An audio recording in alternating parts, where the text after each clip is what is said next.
All right. What's up? My name is Jacob Hopkins. I'm hanging out with Elias in the Man Cave Chronicles, and you can catch me on Dragon's Rescue Riders as Axel Finke on Netflix. Welcome to another episode of the Man Cave Chronicles. Welcome to the party, pal! You're my boy, Blue! Yo, Adrian! A podcast with interviews of amazing guests from the world of pop culture. Oh, yeah! TV. Nice! Movies. Oh, I love the movies! Comedy and more. From deep inside the Man Cave, your host, Elias. Jacob, welcome to the cave. Yeah, thanks, man. I'm happy to be here. How are you, man? What's new with you? Yeah, I'm doing great. I get to finally talk about Rescue Riders on Netflix. That's right. It's a How to Train Your Dragon spin-off series. It's really, really cool. It takes place in like a village in the dragon world called Huts Galore, and it follows these two Viking twins, Dak and Layla, who were raised by dragons, and they go on all these adventures. Teaching, it's aimed at fairly younger children, but also their parents. You know, it's a family show about what it means to be a hero, really, and it teaches teamwork, problem solving, friendship, and how to be brave. And I play Axel Finke, who is a human in the dragon world. Yeah. And he's a charming, smooth-talking 13-year-old, a good, a little bit of bad, a little bit of both, as Chris Pratt would say. And I'm really happy for you guys to finally meet him. He's coming February 7th, so awesome. Be sure to check that out. Of course, I got more Goldbergs episodes coming out. I just finished wrapping a couple of them a couple weeks ago, and I don't know the release dates on those yet, but I will keep y'all posted. You can go to my Instagram, Hopkins Jake, or my Twitter, Hopkins Jacob5, and I'll spread the word on those. That's for sure. Awesome. Yeah. So yeah, like you mentioned, the listeners know you from Goldbergs, and you got the Dragon Rescue Riders coming now, and they also know you from Gumball, the Amazing World of Gumball. And we'll talk a little bit about that. But I want the listeners to get to know a little bit more about you. Where are you originally from? So I'm originally from L.A. I'm an L.A.-driven guy, and my dad actually used to be an actor, and that's how I kind of fell into this business. I was like 5 years old, and we were just running errands together, just, classic father-son time, and stopped by his agencies just to say hello, and they looked over their desks, said, "Oh, who's this little kid? Does he want to get into acting?" I was like, "Yeah, sure. What's acting?" Right? And kind of fell into it from there, and I fell in love with it totally. Really? Yeah, it's I've been having a blast. What did your father do that made you get into it a little bit more? Like, what was it, like a certain TV show or movie that he did?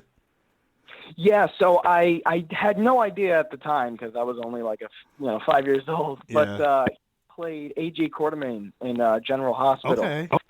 So yeah, so that's how I was introduced in that world. Yeah. Oh wow. So yeah, so that what was really cool. So growing up, was there anything else that influenced you to get into it? Just to like. In the eyes of like a 5-year-old, I grew up on Cartoon Network. There was Ed, Edd n Eddy, Chowder, Samurai Jack. All those cartoons, and just like the thought of like being one. In my own little kid way, I thought that I could really become this character, and in a way, you can. In voiceover, you can become like any character, and I'd always wanted to get into it, especially from a very young age. So, yeah, they're definitely influenced by cartoons for sure. And then, of course, there were the Marvel movies, that were coming out at that time. And, like, just every, like, action superhero movie for me as, like, a kid, that definitely influenced, like, whoa, I could one day maybe, like, be this, That's interesting. So when you were 5 years old, did you start taking acting classes right away? Like, how did you start it off? Yeah, so I did. I started taking acting lessons, but I learned most of what I know from my dad because, of course, he was an actor before me, like my father before me, right? So everything, like I would say probably like 90% of what I know from him. And, and it's all history from there. Yeah. What was your first gig? Do you remember? Yeah, it was this Kmart commercial, and I started out in print and doing commercials, and yeah, it's always a great way to start out. Yeah.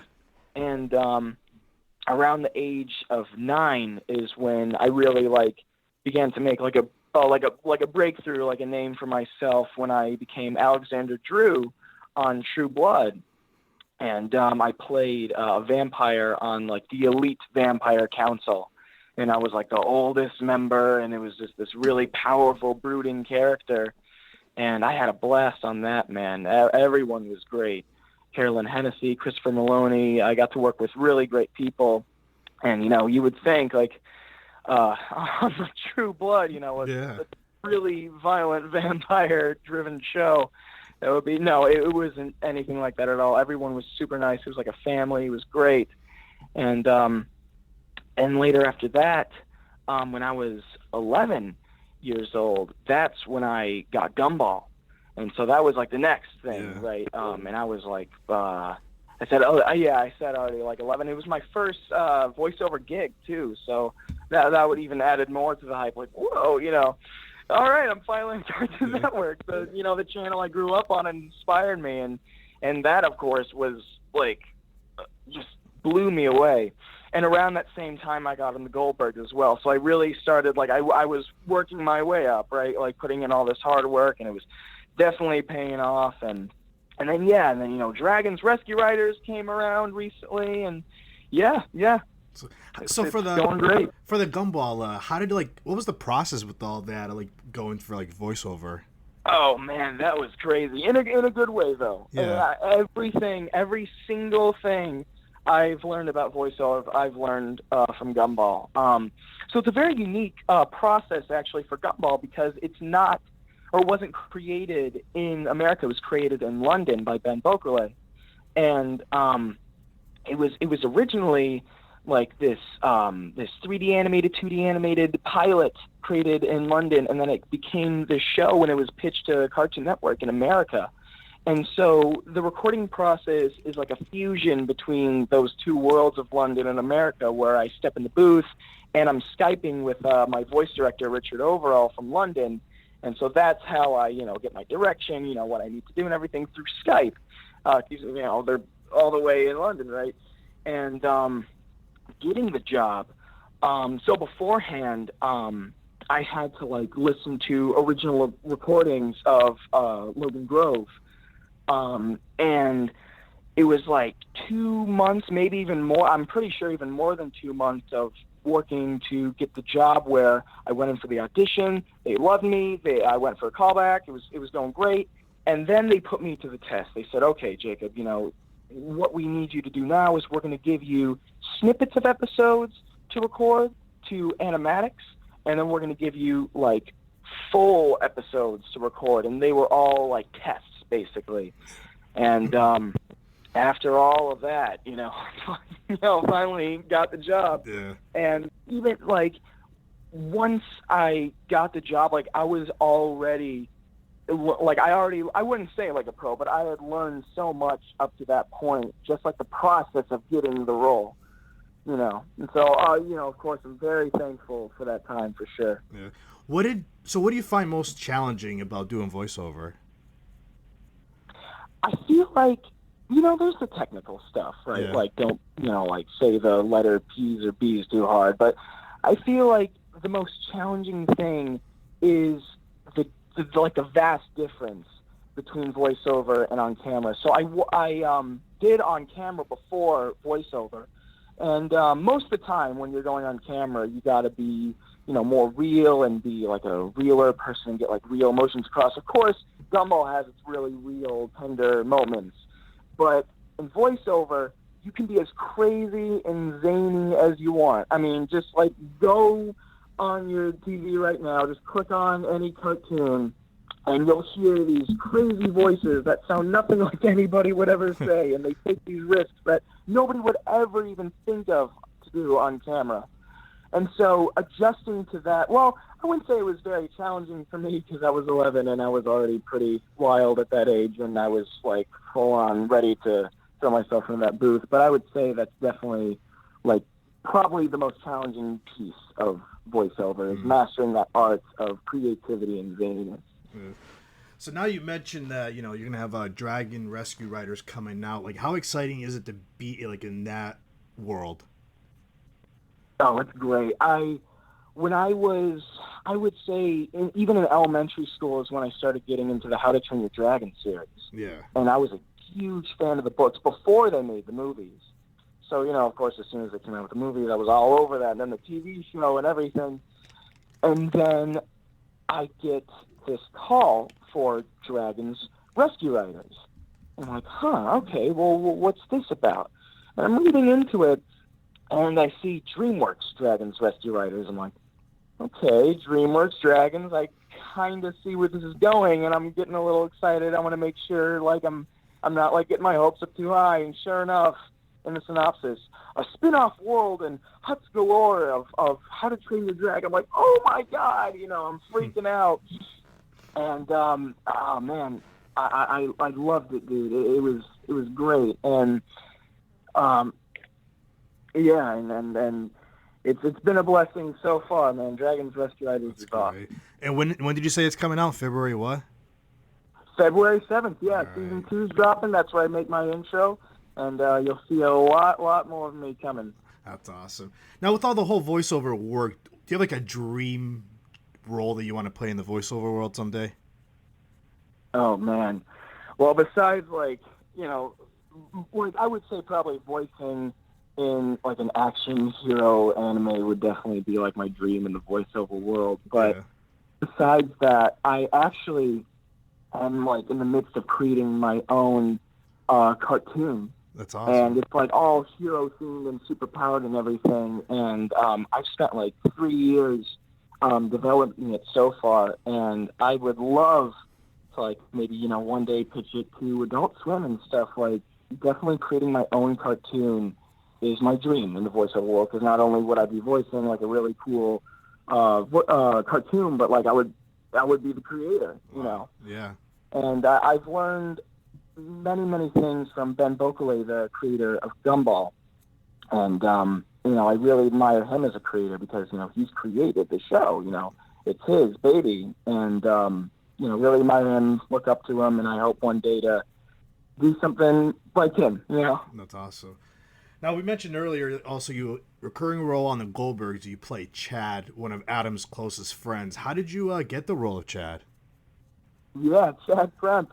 So it was just like any other audition. I go into the office and, audition for it. But funny enough, I was already kind of a fan before the show. The show was fairly new. I came on in season 1. It was still season 1. And I'd gotten into it, and I thought it was the funniest thing ever because it was a true story about this crazy family. It's like, wow, my family's not the only crazy one. And right, and not to mention I'm a huge 80s junkie. Like my parents taught me well all the 80s music and 80s fashion, and it was definitely really exciting, and it's been a blessing ever since. Really happy to still be a part of it to this day. How would you describe Chad? I would describe Chad as, well, funny enough, the real Chad Kremp plays Charles Kremp, my father, on the Goldbergs. Yeah. So, hanging out with him and getting to work with him a lot, I describe Chad as a preppy 80s kid. He comes from a very soft-spoken and humble family, but, he's definitely a cool guy, And there's definitely that difference between just the cool, preppy 80s kid and then the crazy zaniness of the Goldbergs. Yeah. And I feel like it's a really funny, striking difference. Now you filmed a lot of scenes with Sean because he plays like your best friend on the show. Like, how's it filming those scenes with him? Oh, it's really hard to keep a straight face. Yeah. No, Sean's great, man.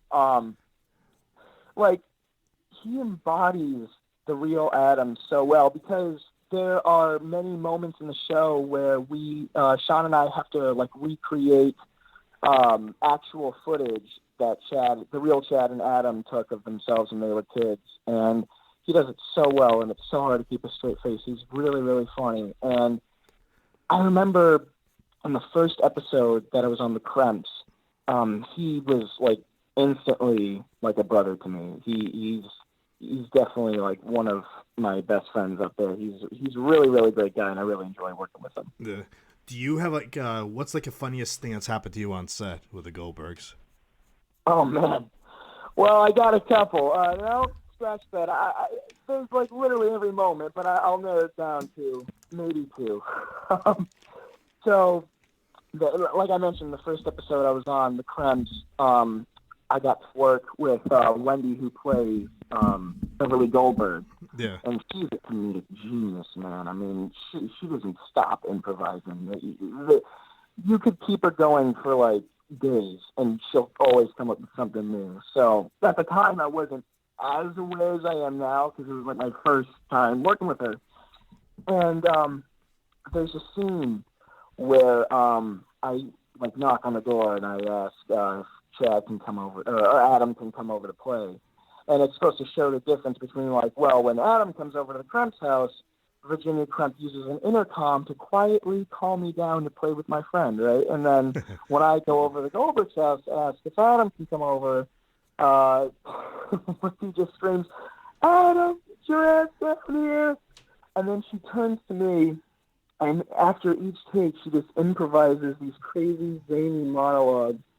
And I just, oh, man, it was the funniest thing ever.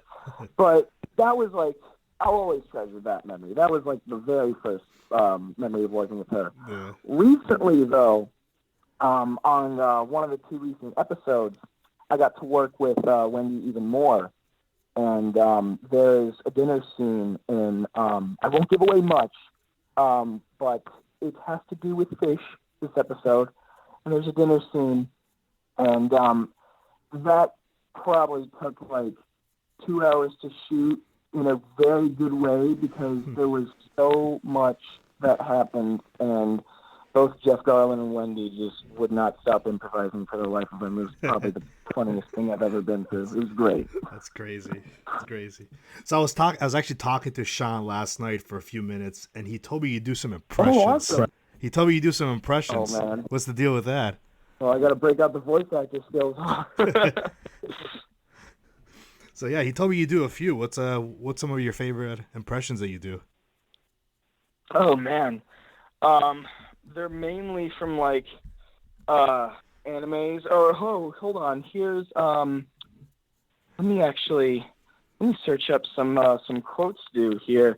So I've recently been getting into My Hero Academia, which is a great one, and the very talented.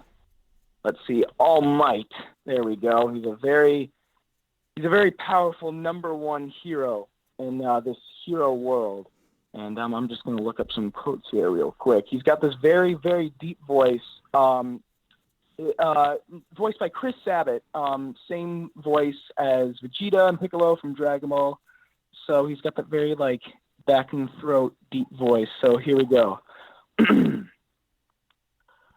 Ha ha ha! Never fear, citizens. Everything is fine now, because I am here. Wow. That's All Might for you. Wow, that's good. That's good. Yeah, he told me that you do a really good Jack Nicholson impression. Well, I try, Elias. I'll tell you something. One time I was working with Kubrick on The Shining, and I gotta tell you, there was one moment where I had to film a scene where I was axing down a door, right? And I took that axe in my hand, and I'll tell you, buddy, I said, axe, death, murder. Wow. You know, little pigs, let me in. Not by the hair on my chinny chin. Wow. And I'll huff, and I'll puff, and I'll blow your house in. That's awesome. So what do you do? Do you sit there and try to practice more and more, like every day with some of your impressions? Oh yeah.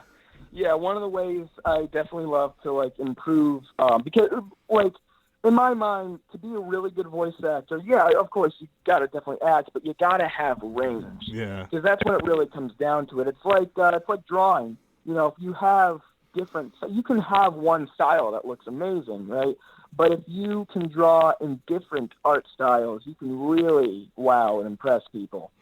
So what I do to, improve that range is just imitate and practice voices that are already out there, like Mark Hamill's Joker, or All Might, like I just did, or Vegeta from Dragon Ball. Yeah. Maybe real life people too, maybe John Mulaney, so just like those voices out there that That's are awesome. already there, and they're really unique voices. That's what I try and get down, and that really like improves the range for sure. That's awesome. What kind of advice do you give people that come up to you that tell you that, after they see you, they want to get into the acting business? What do you tell them? I always tell them, first of all, to persevere and never give up on your dreams. Because if you work hard, at the end of the day, you're always going to get where you want. The drive that you have is always going to, get you anywhere. So that's number one. And then number two, I always tell them, apply for anything, even if you don't know what you're applying for. And, for example, if there's like a local theater that you can watch, or maybe an acting class, low budget or not, go for it. Try it out, because you always start from the bottom. And when you start from the bottom, there's only one way to work up, and it's up. That's right. And, so always apply, never give up, and practice. Always practice. For VoiceOver World, there's a bunch of like technical stuff that I do. This is like from the technical side, outside of the morality of it all. For example, I always practice the distance from the mic. It should be a hand's width. To improve my diction, I take like a flexible medicine cup and put like a tiny rubber band ball in it, and really bite down on it and really enunciate every single syllable I say. Just all these technical tricks and advice that I give them as well would definitely improve your techniques and your acting abilities. And take acting classes. Apply for acting classes. Really learn. You have to get out in the world. And one more thing I would say is to watch people, because when you are going to go into this acting world, you got to know how people act, because acting is all about imitating people. So get out in the world, stop closeting yourself into, whatever, just to be safe. Go out and experience the world and really learn people. Yeah. You mentioned looking up to people. Who are some of the influences that you look up to in the acting world? Oh, yeah. Well, Jack Nicholson, for sure. I mean, he's a legend, man. One Flew Over the Cuckoo's Nest, The Shining, everything he's done is a masterpiece in my mind. And I would say I really, really look up to him, because every single thing he does is so natural. And he always, fills up the moments, even when he's got nothing to say. He just finds emotions or expressions to express. You feel like he's going to say something, but he won't. It's just, he really keeps you on the edge of your seat all the time. And, obviously he's cool. He's probably the coolest man on earth, so. That's right. Yeah. So, on your downtime, what do you enjoy doing? Oh, man. Well, when you're not working. I mentioned earlier about, drawing and stuff briefly, but, yeah, I really love drawing cartoons. I love Taekwondo. I've been doing it since I was 9 years old, and I'm very, very close to a third-degree black belt. Oh, wow. That's like my release. Taekwondo is like my second passion outside of acting. Yeah. And of course, as a classic almost 18-year-old, I enjoy the video game, if you would say. Love spending time with my family, my friends. Yeah. I That's would great. say I'm a cool guy, so I really like just going out and doing things in the world. Yeah. Do you have any other future upcoming projects that you could tell the listeners about? Not yet, but Okay. there is definitely more Dragon's Rest Riders coming out, and I'm super, super excited for you guys to see that. February 7th, so All right. sure, on Netflix. Yeah. And lastly, how can the listeners find you on social media?